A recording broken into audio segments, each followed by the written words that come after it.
And welcome, ladies and gentlemen, boys and girls, dogs and cats, elephants and zebras, gypsies and fairies.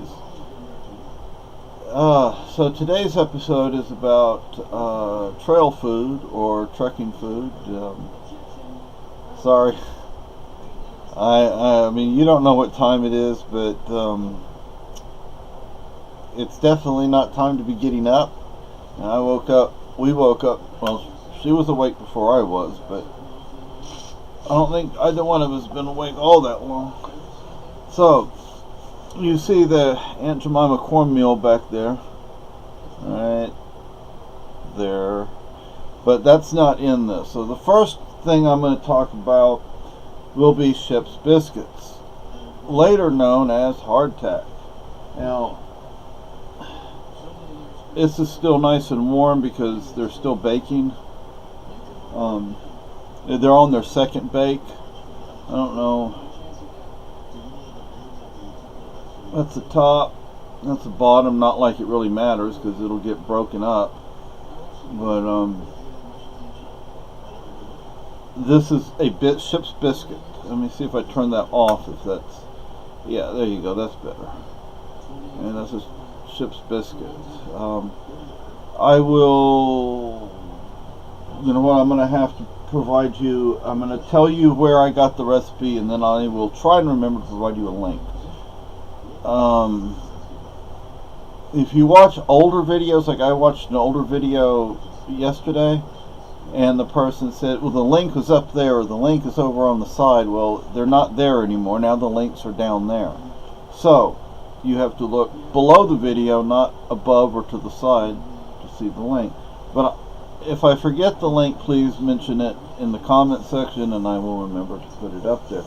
But the recipe comes from Townsends, formerly James Townsends and Sons, and Son. James Townsend and Son. James Townsend and Son. Sorry. They have a video series that you can buy on DVD, which I do not have. I think they're $8 a piece. But you can also watch them free on YouTube, and you can go to their blog. They have a blog on art, and they have a blog on cooking, and they have an online catalog as well as a print catalog. I have bought a number of things from them, and I like the quality. I like the customer service. It's a great company. I highly recommend them. So I won't try and go through the recipe for Ship's Biscuits because you can find it through them, and that's the recipe that I use. They are in their second bake. They have 15 minutes to go on their second bake, and I may put them in for a little longer than that. The next item up for grabs. You're like, so you're going to eat a bag? No, I'm not going to eat a bag.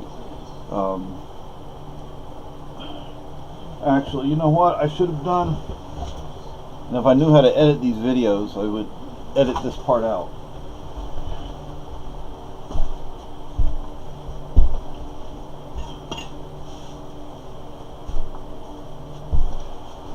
Sorry, folks, I have difficulty walking and moving, so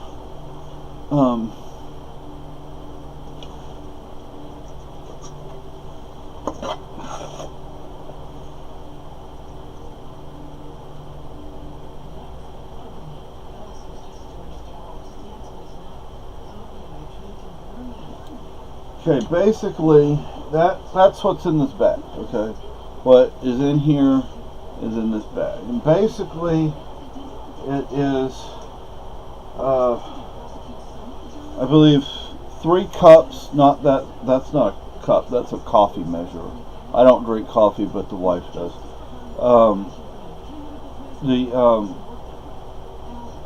Basically 3 cups of whole wheat flour, which you see behind me. 4 or 5 cups of all-purpose flour. I put 1 tablespoon of black ground pepper and 1 tablespoon of cayenne chili powder. And I don't know how much salt I put in there because I put a little extra. I put at least I'd say 1.5 tablespoons of salt, because I put 2 different kinds of salt in it. I put somewhat small amount of Celtic sea salt.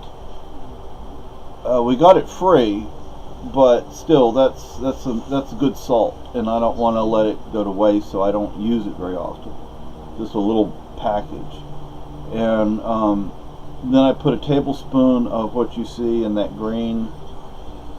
That's also sea salt. It's fine ground sea salt. So about a tablespoon or a little less of the good Celtic sea salt, and a tablespoon of or more of the cheaper, sea salt. And this sea salt is a finer ground. There's also baking powder and baking soda. I will also try and provide you a link to how much of each to put in there per cup. I put a package, a pouch of powdered milk in it. Now, here's my thinking, folks. If I'm out there and I'm eating ash cake,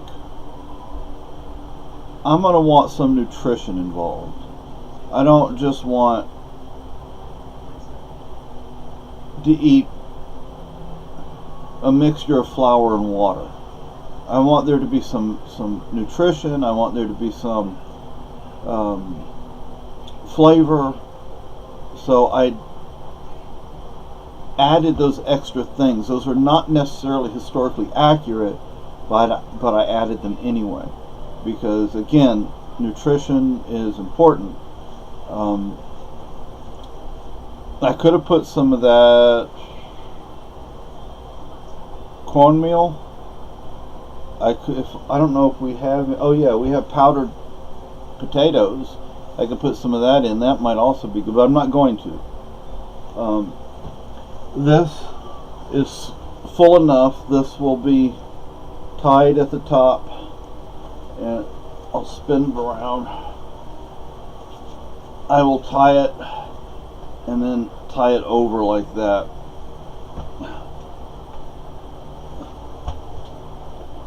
And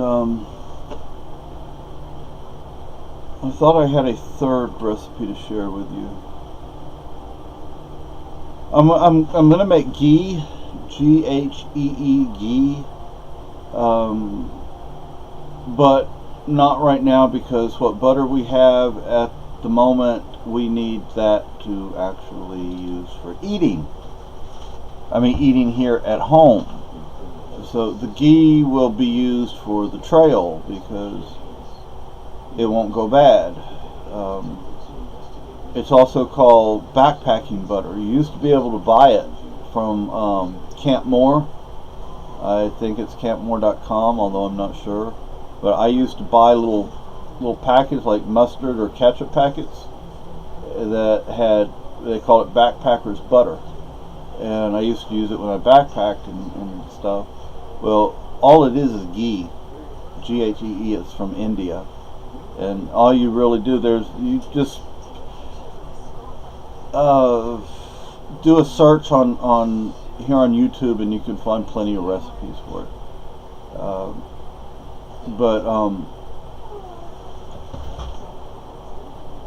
thought I had another recipe to share.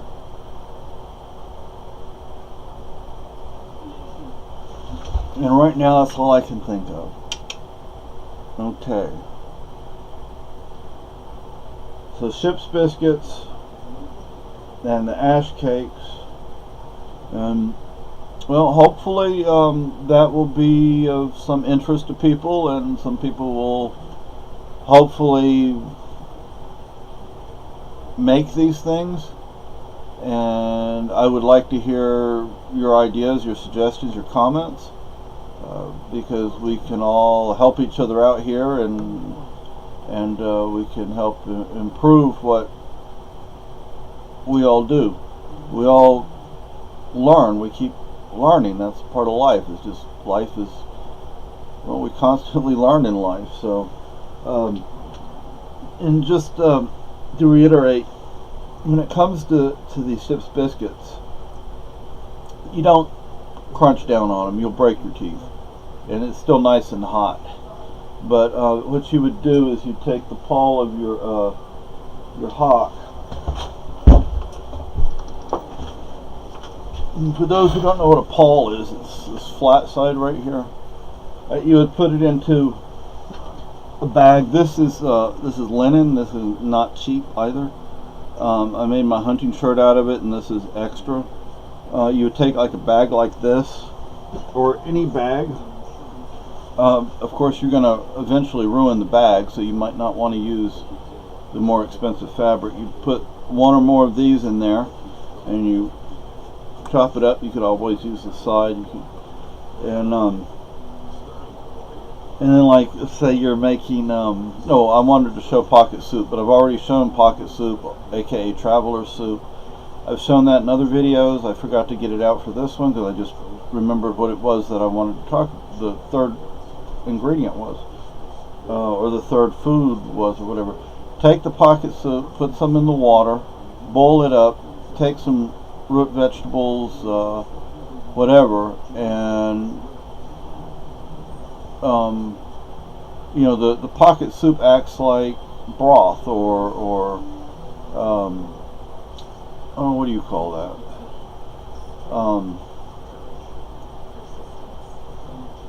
Like the instant broth that you can buy. No, I can't remember. There's a name for it. Anyway, you put that in there. That's all it really is. It you know, I mean, you could eat it just as is, but I wouldn't do that. But you know, to each his own, I guess. And anyway, so I hope you like this episode, and I hope I remember to put all the links in here that I said I would put in, and hope you have a great day, and bye-bye.